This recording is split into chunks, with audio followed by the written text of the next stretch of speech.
ભાયાવદરના ચકલી પ્રેમી નરેન્દ્રભાઈ ફળદુ દ્વારા મકર સંક્રાંતિની પર્યાવરણને અનુરૂપ ઉજવણી કરવાની પહેલ કરી.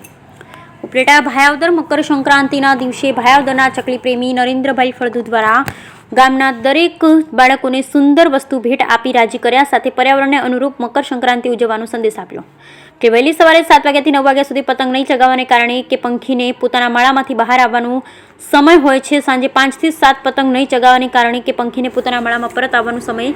ચકલી પ્રેમી નરેન્દ્રભાઈ ફળદુ દ્વારા એક સુંદર વાત કરી કે આપણે સંધ્યા સમય ફટાકડા ન ફોડવા જોઈએ કારણ કે પંખીઓ ફટાકડાથી ડરી જેમ તેમ ઉડવા લાગે અને પતંગમાં ફસાઈ જાય છે. આપણે ચાઇનીઝ દોરાનો પણ સદંતર ત્યાગ કરવો જોઈએ અને મકર સંક્રાંતના દિવસે ગાય માતાને એક સાથે લીલો ચારો ન આપવો જોઈએ તેવી લોકોને નમ્ર ભરી અપીલ કરી. તમારી આસપાસ કોઈ ઘાયલ પક્ષી નજરે ચડે તો અમોને આપી જવા અથવા તો 1962 એનિમલ હેલ્પલાઇનમાં જાણ કરવાનો સંદેશ. બ્યુરો રિપોર્ટ વિપુલ ધામેચા, ઉપલેટા. મારું નામ નરેન્દ્ર ફળદુ છે.